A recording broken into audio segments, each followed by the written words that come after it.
Don't you know drugs are everywhere, drugs are everywhere, drugs are everywhere. You can't stop it. Gonna like to make a pop in a bowl and so it's longevity. Drugs are everywhere, drugs are everywhere, drugs are everywhere. Hey, I'm Murph. I'm a former heroin addict, current alcoholic, and you're tuned in to Self-Medicated Weekly Dose, a podcast all about drugs and the people who use them.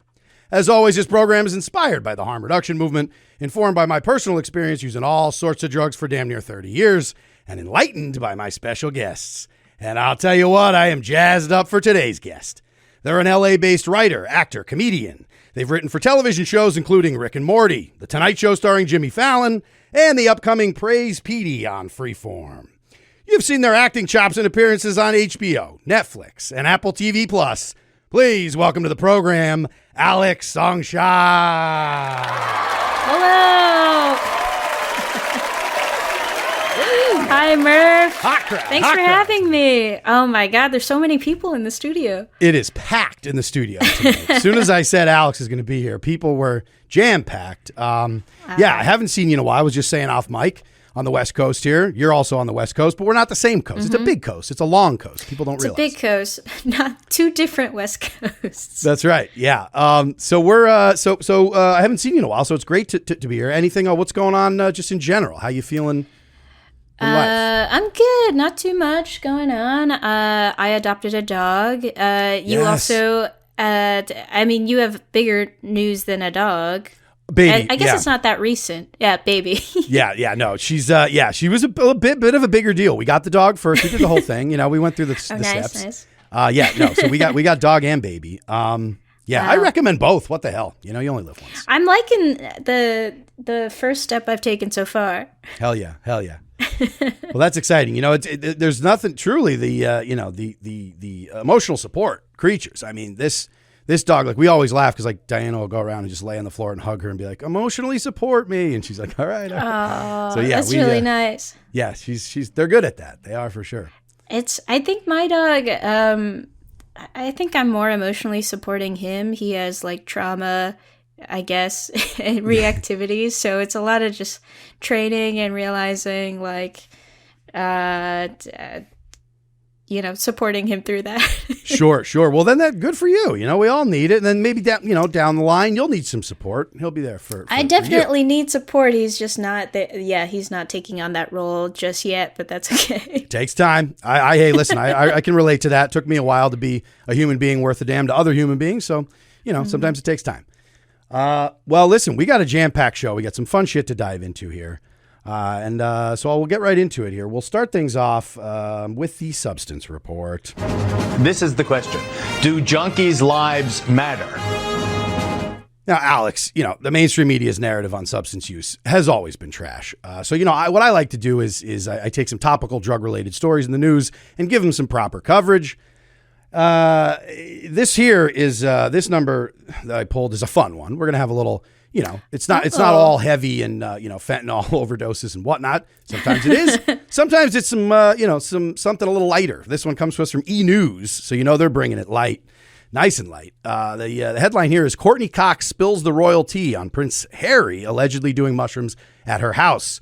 Courteney Cox shared her side of the story after Prince Harry wrote his memoir, Spare, which we had discussed here on the program. Me and Diana did a deep dive into little Harry there. He saw mushroom chocolates in her fridge during a party because in this tell-all, he kind of talks about his psychedelic experiences helping him through his mother, the grieving of his mother and all that kind of stuff. And so apparently this was in here, which I don't know why this is coming out now. This is like more recently, but what Courteney Cox's reply to this was, she said, he did stay here for a couple days, probably 2 or 3. He's a really nice person. I haven't read the book. I do want to hear it because I've heard it's really entertaining. I do want to hear it. I do want to hear it. Yeah, I'll take it. I'll take an audiobook. I don't have to sit down and read this fucking guys. But yes, it's gotten back to me about it. I'm not saying there were mushrooms. I definitely wasn't passing them out. So she's saying I didn't give them to him direct. I mean, what a strange, what a world. While the rest of us are really just struggling through it, the elites are just having themselves a hell of a time, it sounds like. Wow. It's wild that just being an elite, Harry has just stayed at Courteney Cox's house. Who knew? I I haven't listened to Spare yet, but I did listen to another book that you've covered on the podcast. I think like yesterday or 2 days ago, I just finished listening to Matthew Perry's book. Yes, it's something, huh? It's something. But anyways, back to the topic at hand. Sure. Yeah. Well, I currently have a mushroom chocolate just sitting on top of my box of butter in my fridge. And if a guest were to come over, and does it say that Prince Harry took it or he just saw them? No, so it says, so Harry's the thing, it says afterward, he said, "Oh, while the refrigerator door was open," this is the quote from the book. "While the refrigerator door was open, we spotted a huge box of Black Diamond mushroom chocolates." He wrote, "Somebody," He names he names them specifically. Yeah, they're labeled. Wow. "Someone behind me said they were for everybody. Help yourself, boys." Afterward, Harry said he and a friend, quote, "grabbed several, gobbled them, washed them down with tequila, and began hallucinating about a trash can." Hallucinating about, well, this is in his word. Yeah, so this is the British. He was hallucinating about a trash can. Wow. So That's yeah, not even that interesting of a story, and like. No, you're at Courteney Cox's house. I'm assuming it's a little gathering. I bet that guest list is pretty funky, Right. and you're sitting around a garbage can. Yeah, from the Crying about your headline, grandma.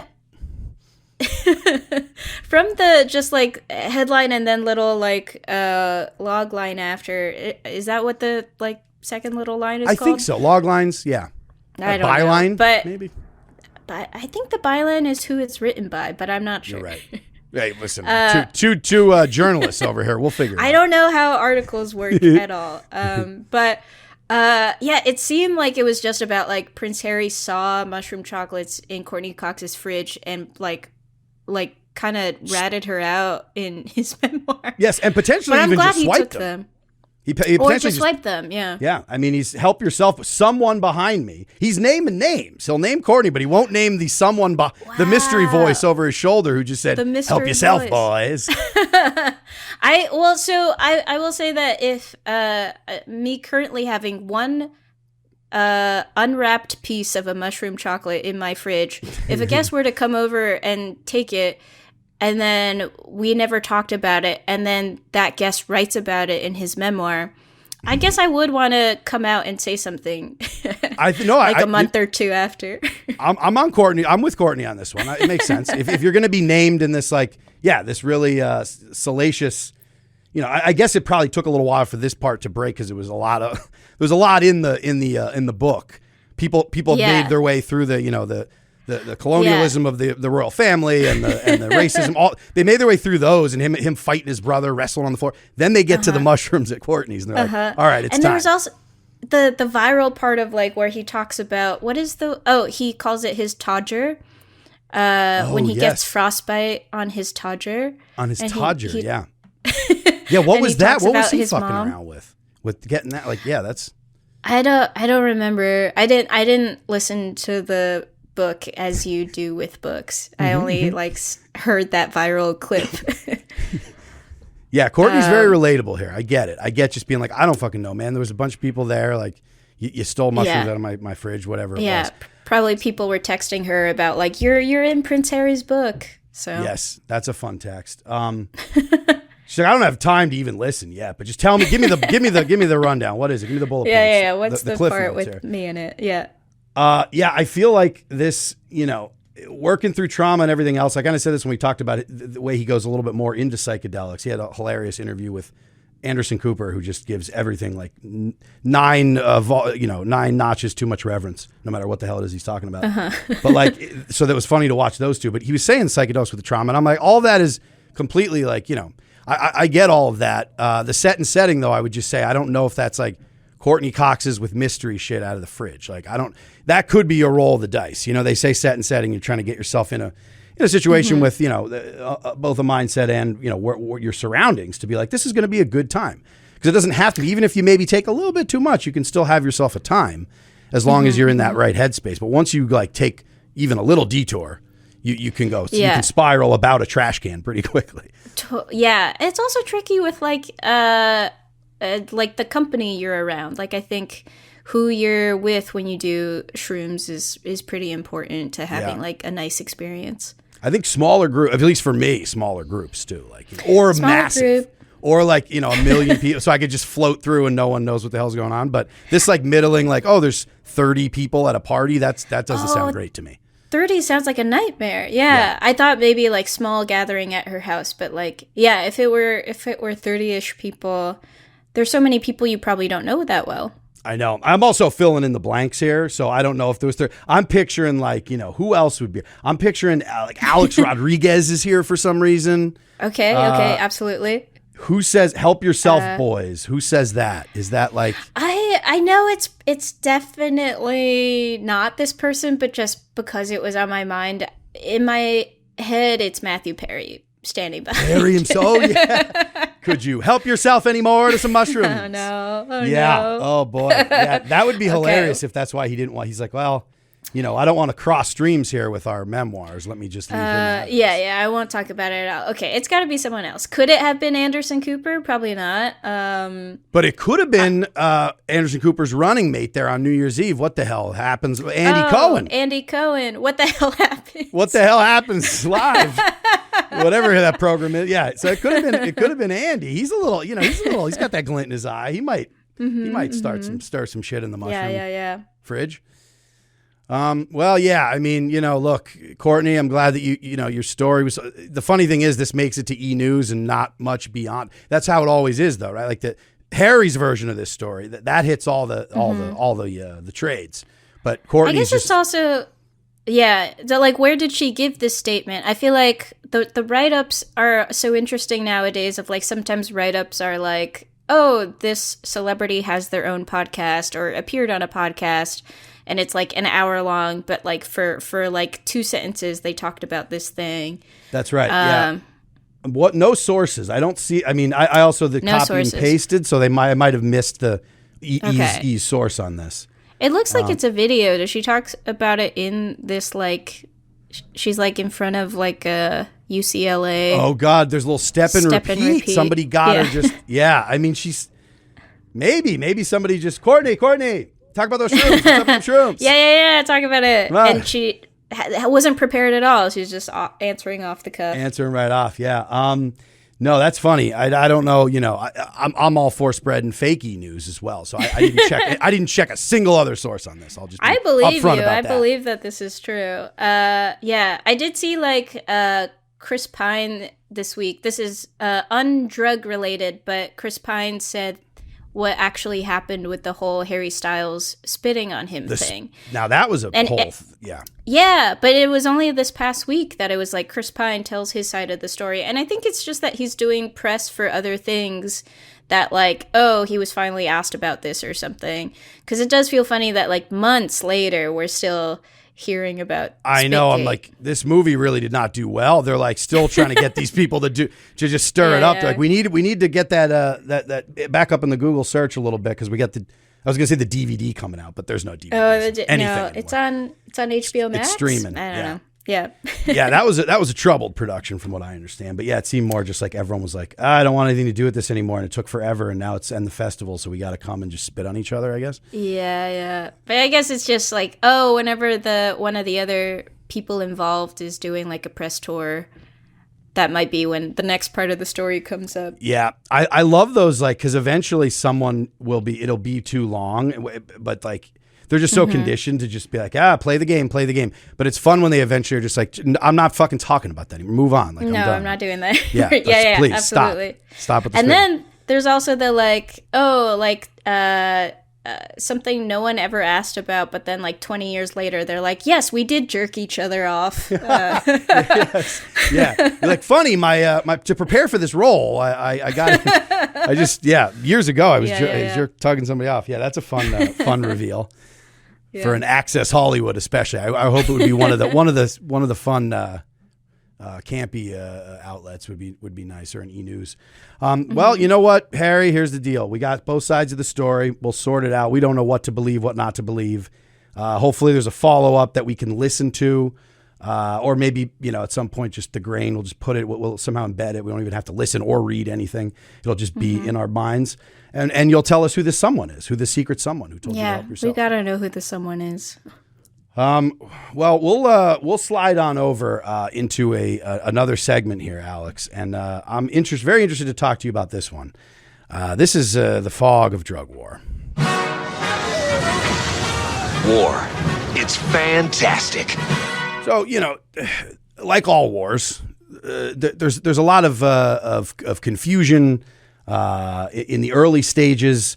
And that sometimes continues where you're like, what happened on the battlefield? There's friendly fire. There's, propaganda, misinformation. There's all this stuff. You never know what's going on out there on the battlefield. So the war on drugs going on for, over 50 years, over $1 trillion. So that's a hell of a war on people. And so, there's a lot of weird shit that's happened in that time. So I like to kind of find stuff along the way here that's, maybe it has like a different angle to it. Maybe it's just like mixed up between entertainment, media, and drugs. Like, there's a lot here. So I have a fellow comedian on here. I wanted to just say, let's talk about, and I don't normally, love to do this with other, comedians kind of talk about their material or picking apart. But this in particular, someone sent this to me when the special first came out. This was one of Dave Chappelle's Netflix specials where he spoke about the opioid crisis. So somebody, this particular bit here, I just want to give a listen to because it's, there's a lot to say about it. But let me just, let me see what you think here. Poor white people love, and I mean they fucking love, heroin. These white folks look exactly like us during the crack epidemic. I even have insight into how the white community must have felt watching the black community go through the scourge of crack, because I don't care either. Hang in there, whites. Just say no. What's so hard about that? All right. So now the first time I heard this, I'm not gonna lie, this is like, feels like a classic kind of Chappelle, the first idea of this joke. So I just got a couple headlines here. The problem is there's a few problems with it. And mine is not just like making fun. I think on as a cynical bit from a stand-up comic, you're like, okay, I get where you're going with this. But the issue is, I'm like, you just picked up on the fucking shit mainstream media narrative that one, this was like a white, working class, poor white problem. And two, that, and only that. And two, that like, I get where you'd say to the media, like, oh, this is very much treated differently in some ways. That's certainly a truth to this in terms of like treatment. It's still, nowhere near where it needs to be. And there's still obviously people, that's true for some people. And he's saying poor white people in here. So I'm like, yeah, there's certain people who are, Matthew Perry, not mentioning any names, but there's some people who have plenty of access to all sorts of treatment and whatever, kind of have as many chances, no jail, all that stuff. So there's that. But then there's also just the fact that I'm like, Dave, like, this like sucks now that you're just saying like, what, it's not just this problem. It's a divide and conquer, which a lot of his stuff has been. Used to be, I feel like, with him, more truth to power kind of stuff when he was younger.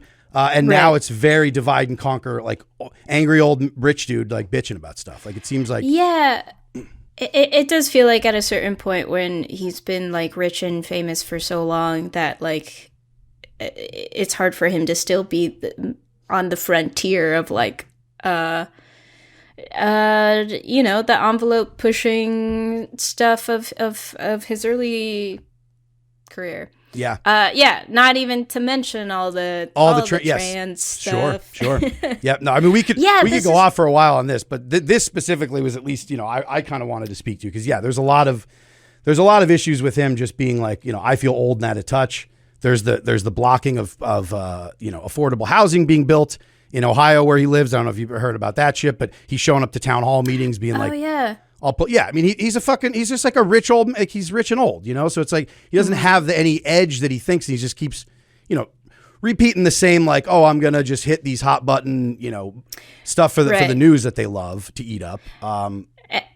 Yeah. And it does seem just so reductive to now, like these three headlines that you've pulled up right after of like, it's not literally the headline. It's not just white people. Heroin overdose deaths have tripled among African Americans. Yeah, it's like erasing. Yes. And Alex, thank you for reading those for the listeners. I constantly do that on the show. No, you should. Okay. I just put them up there. I didn't know if it was a later reveal or something. Yeah, no, sorry. I fucked that up. Thank you so much for picking up the slack. Yeah, I'm talking about these goddamn headlines. Like, I always do that. So yeah, the opioid crisis is surging in black urban communities, and now black Americans now more likely for dying of drug overdoses than whites. So it's like, you know, the disparity has returned for that. Also in the 80s, the crack epidemic. I'm like, the only reason we think of that, it's so bizarre to think of drugs as being related to along racial lines. I'm like, they're just not. Like I smoked plenty of crack. I know plenty of white people smoke crack. We just didn't get arrested and weren't as heavily policed in the same way as black people were in the city. So it seems like, oh, this was a black problem in an urban setting. I'm like, dude, people smoke crack everywhere. Like, crack was great. Like, a lot of people smoked who couldn't afford cocaine, especially. But like, you know, it was crack is a drug that certainly got out there. It's just the punitive nature of it, which always falls, of course, more along the disparities. But there's just a lot of nuance. And like, you know, again, I would want to speak going deeper into it, to think about it a little bit more than just kind of off the cuff here. But just this first part of it is like, that's where I would say, Dave, that's what a good comedian should be doing. Like, if you're going to write material and put it out there into the world, it's like, go a few layers deeper. Like, let's not just get the low hanging fruit here. That doesn't even add up. Yeah, doing comedy or even watching comedy, it's such a on a smaller scale pet peeve of like when a stand-up is like, have you heard about like, I don't know, like birds having a cloaca or something, or like something where they're like not sure about a fact, but they're like trying to like find jokes out of like not knowing something, and it's so hard. And I don't know that many things, but like if it's a thing I know, to not want to be like, actually, your joke doesn't work because if you just knew the thing you could have easily Googled, then it doesn't work. And so like that's my like thing that I'm constantly trying to avoid. I don't know how successfully, but like try not to write a joke that's like you could Google it and find the answer. And that's then a it great ruins rule. the whole thing. Yeah, no, that's a very actually, you know, and I think the fact that you're even aware of that, I'm sure and I've seen your you know, your sets, like you're very, very funny, and I think thoughtful in that way. I think it's very easy to just be like, and if you're banging around, you're trying something new out, fine. Like, you know, there's always room for that. But I'm like, yeah, when the whole joke rests on like someone from the back could just be like, yeah, they don't. Like, that's not how couches are sold, or whatever the hell the thing is. It's like, yeah, that just falls apart. So I'm like, yes, not doing at this point, taking that big payday from Netflix and doing the thing where like, you're going to get the goddamn Mark Twain Award. You're going to do the whole, you know, you're having the high school named after you or whatever the fuck is Performance High School. And not like comedy has to be a research paper or anything, but it's just. If you're accepting a Mark Twain Award, if you're going to do like, I think Chappelle thinks of himself as the voice of a generation at this point. Not all comedy does. Some could be goofy ass. I love goofy shit. It doesn't all have to be that. But if you're going to talk about something real and act like I'm some sort of a philosopher, a comedian, you know, I'm the which when he was at his best, I would say in his youth, you know, he had elements of that, speaking to you know, certain issues. But I think now it's just like, yo, man, you are kind of just phoning this in and getting by on your, you know, stage presence, which is honed and is a veteran at this point. But just the suck jobs, I think, for kind of the mediocrity, especially from like just being that rich, it's just kind of like, I don't know what the hell you have left to prove, but.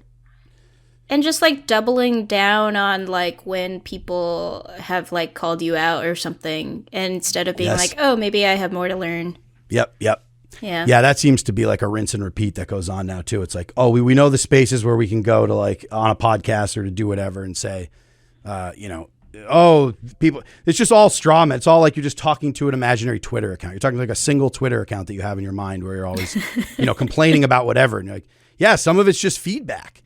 Like, and you've got the biggest fucking platform, man. So that's the bully. That's now you're just bullying at this point. When you're like, I can go on Rogan and do the thing. I can go on any late night talk show. I could do whatever, where it's like, at some point, like if you actually wanted to debate people or have like, even like a, you know, roasty kind of back and forth with another comedian, I'm like, I think at this point he couldn't even handle that.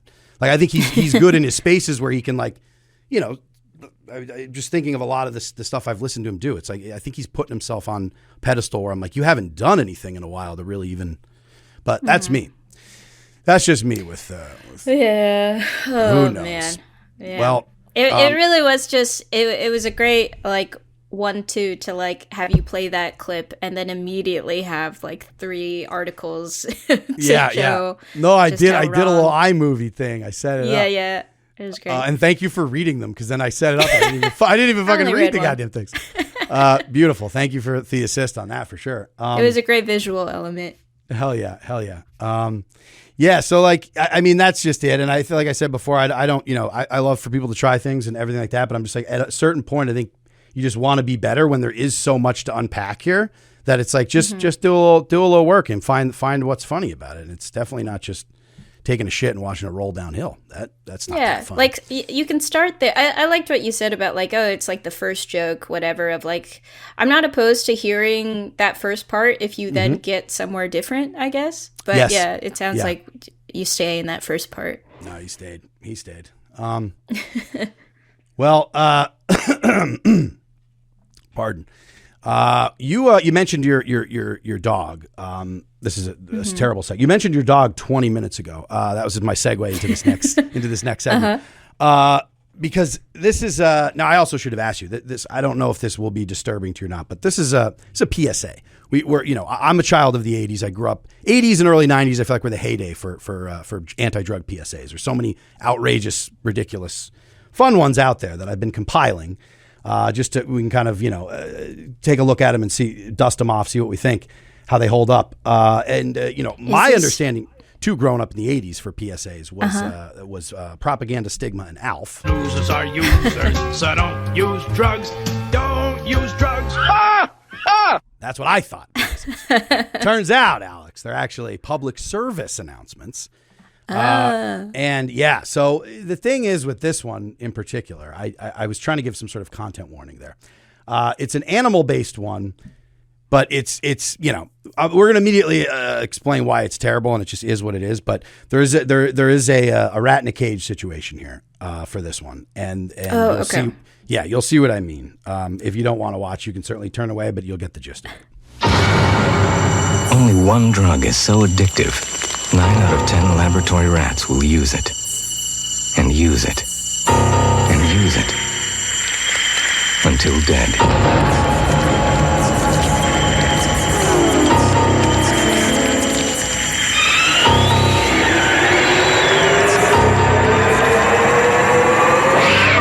It's called cocaine, and it can do the same thing to you.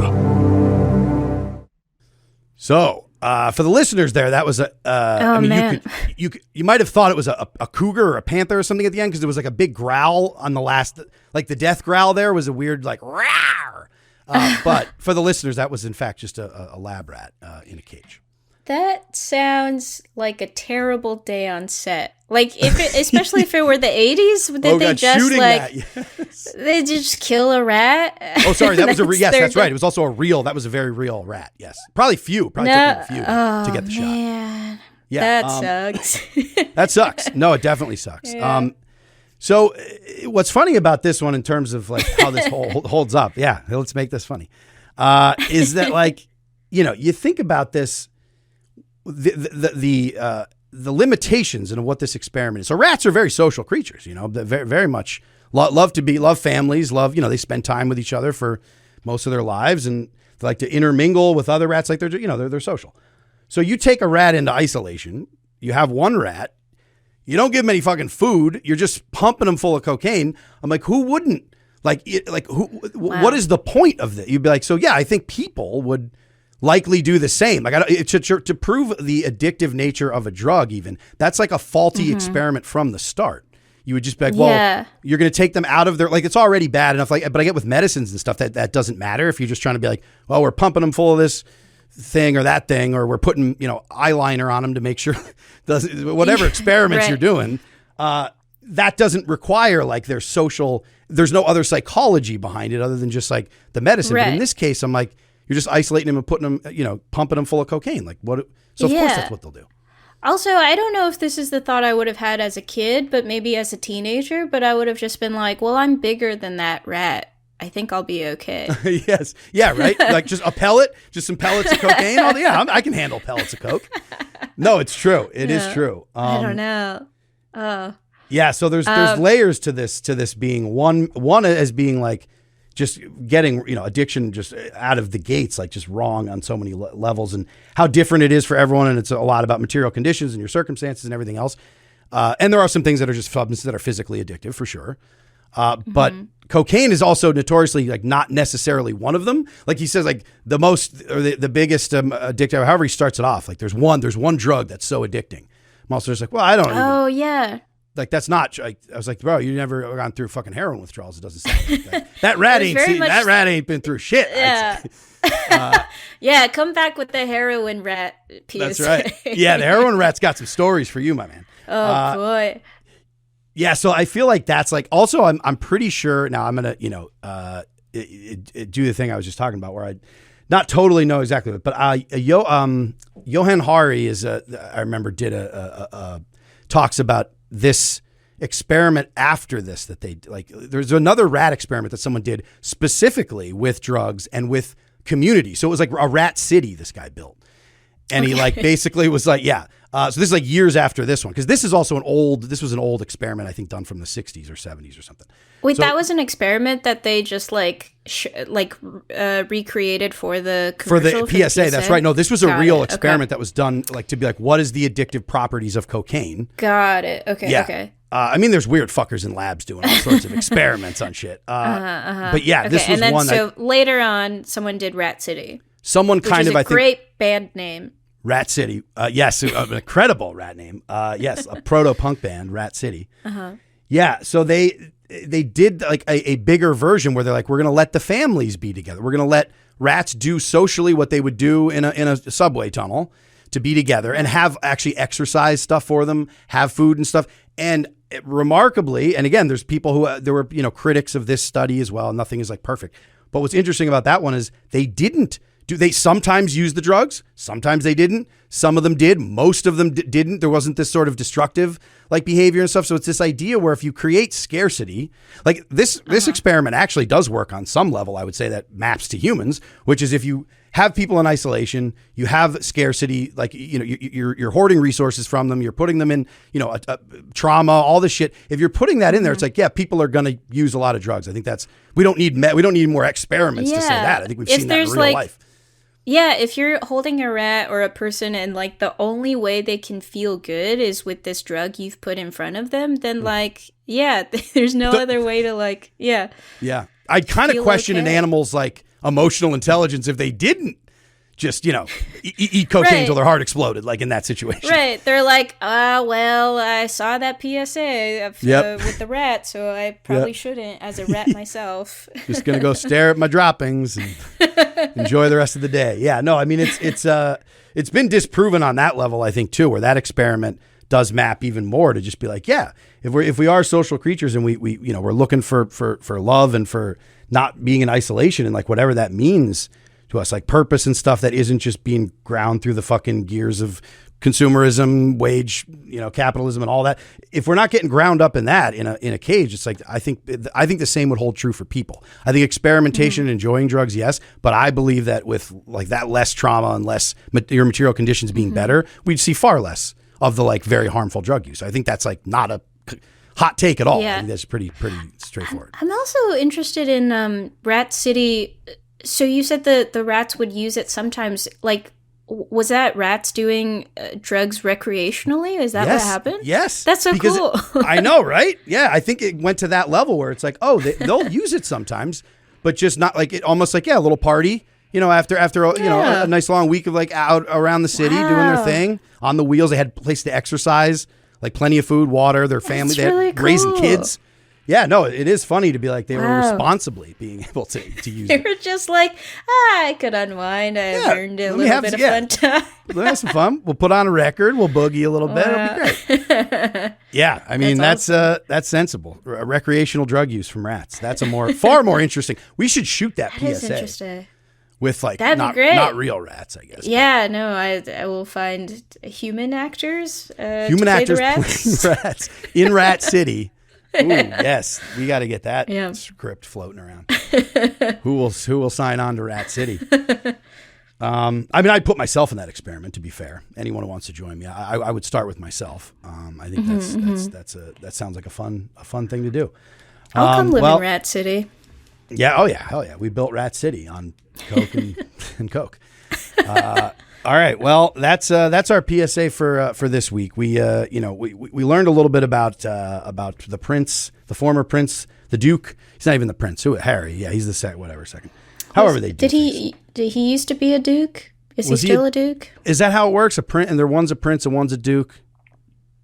Too many fucking people they're both like one of them was like the Duke of Cambridge, and then the other one was like the Duke of Sussex. You're right. Oh, they're double dukes, but then when the Queen dies, then Prince Daddy becomes king.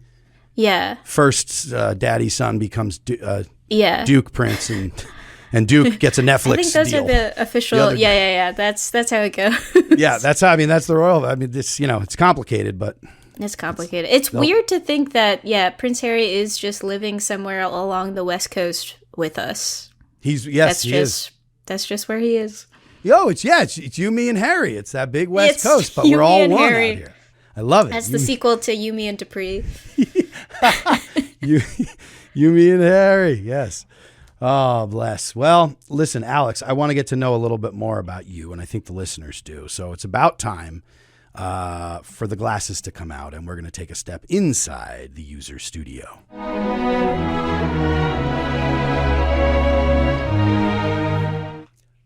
We end our podcast session with a weekly dose version of the questionnaire that was used masterfully for 24 years by the great James Lipton inside the Actors Studio. And the first question is, Alex Song-Xia, what is your favorite drug? Ooh, I'm a big shroom guy. Ooh, yes, shroom guy. Teetering over the Duke's shoulders, whispering about mushrooms. We're Absolutely. all big mushrooms. Yes, sure. Yeah. Had some great trips, had some bad trips, but I love a good shroom reset. Sure, I could not agree more. Love them. They got me through lots of times. What is your least favorite drug?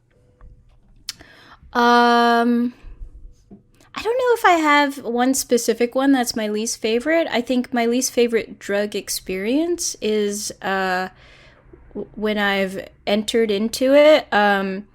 Not willing to tell people I'm on drugs. Oh, yes. And then I'm like holding on to dear life, trying to be like normal, and then I have a very bad time. That's right. Yes. If you don't out yourself before the switch is flipped, then all of a sudden, you're running too many scenarios. The paranoia kicks in.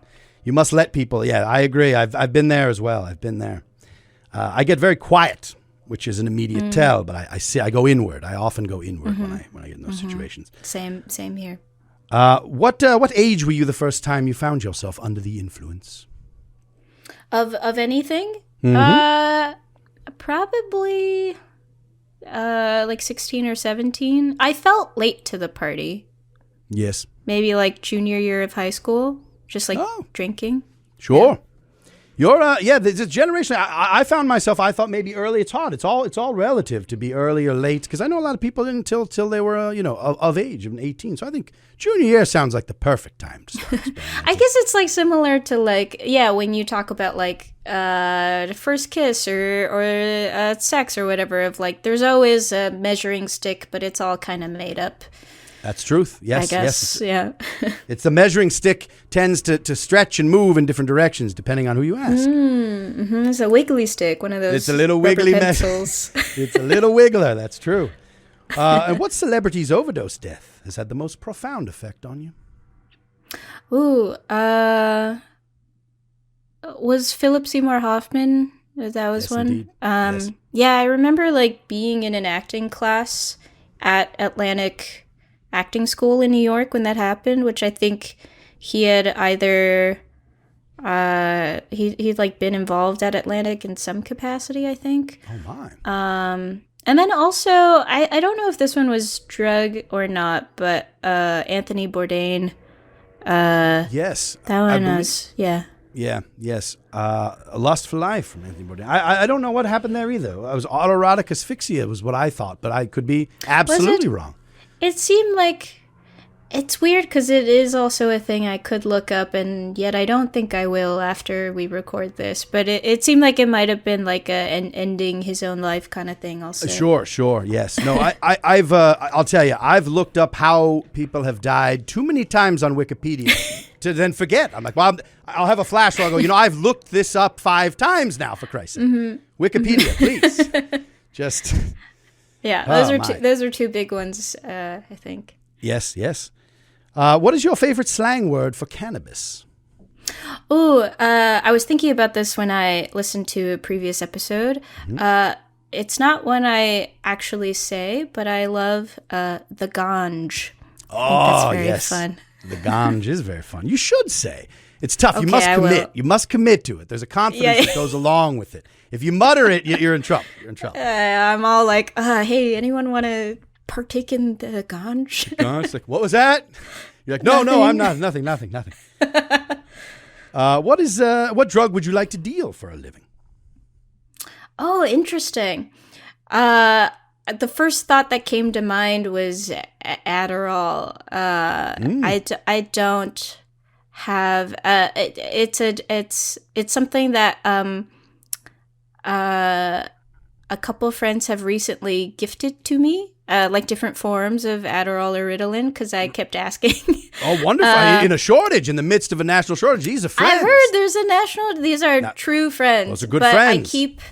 I have scarcity mindset around it right now, where I'm like, well, I gotta save it for something I really need it for. So I haven't even tried any yet, but I would love to feel abundant about it. Sure, yeah. Just having plenty to go around. That would be wonderful. What drug would you absolutely not like to deal under any circumstances?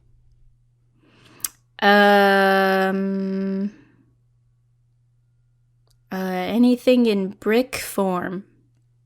Ooh, I like that. I see. I don't know. You don't want those cocaine bear customers coming. Just a little. No bricks. Too heavy. You don't want to have to carry around all these heavy ass bricks. Give me something like just Adderall pills. Just let me have a little bottle of a bunch of Adderall. I can fling those around. You can lift those with a pinky. And finally, if heaven exists, what would you like to hear Anthony Bourdain and/or Philip Seymour Hoffman say when you arrive at the pearly gates? Oh man, first thought was just, it's okay. Yes, wonderful. In unison. They both say it together at once to greet you. That is wonderful. Well, Alex, here are your drug uses.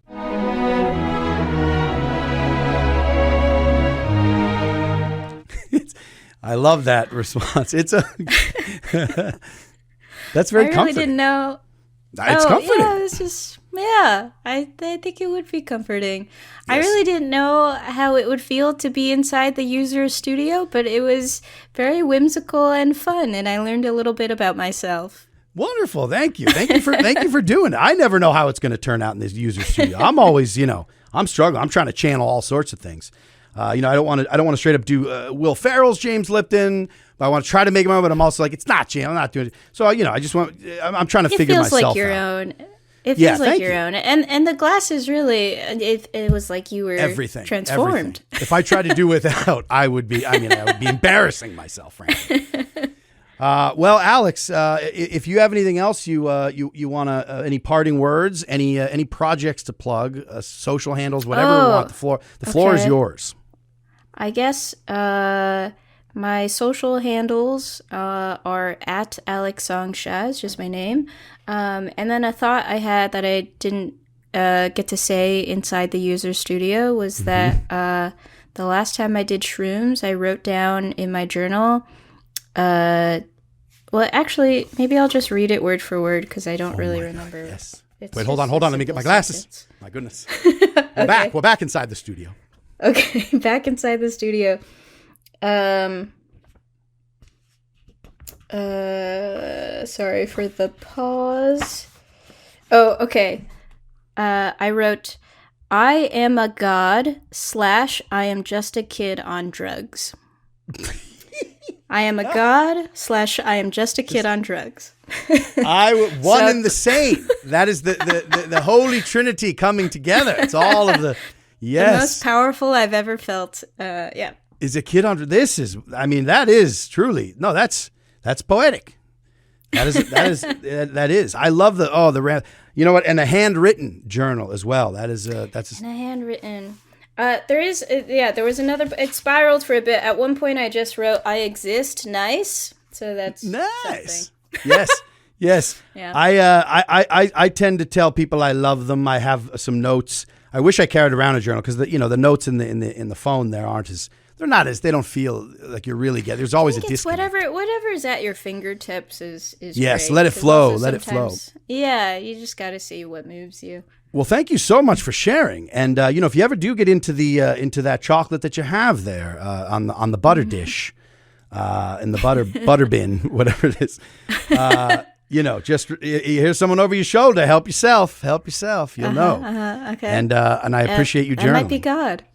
Well, it's time. Well, listen, Alex, you are such a funny, delightful performer to watch. You're one of the people that I do miss. That I used to just, take for granted that I get to see just around at different, Brooklyn spots and UCB and everything else. So I'm so glad that you joined me, and it's so nice to hear from you again. Yeah, it was so nice getting to see you and chat with you. Right, yeah, I hope we get to do it again soon. Yes, absolutely. And thank you, everyone, for listening. This has been your weekly dose. Hey America, the needle you're sleeping with your children, with your daughters, with your sons, and with your husband. Self-Medicated Weekly Dose is hosted and produced by me, Murph Meyer, with support from Pop Culture Collaborative. Our theme song is My Congressman by 15, courtesy of Jeff Ott and Hopeless Records. Original artwork and production design by Diana Kolsky. Thanks so much for tuning in. If you enjoyed the program, you can listen to new episodes of Weekly Dose every Wednesday. Just look for the Murph Meyer is Self-Medicated feed wherever you get your podcasts. While you're at it, subscribe to the Self-Medicated YouTube channel to see new video clips from the show each week. Follow me on Instagram at Murph Meyer. And for some top-shelf harm reduction resources, head over to selfmedicatedpod.com. Also, don't forget, you can call the Weekly Dose podcast anytime to leave me a voicemail message with your thoughts on drugs and the people who use them. Just pick up the phone and dial 443-MK-ULTRA. All right, that's about it for me. I'll see you next week. Love and solidarity. Goodbye.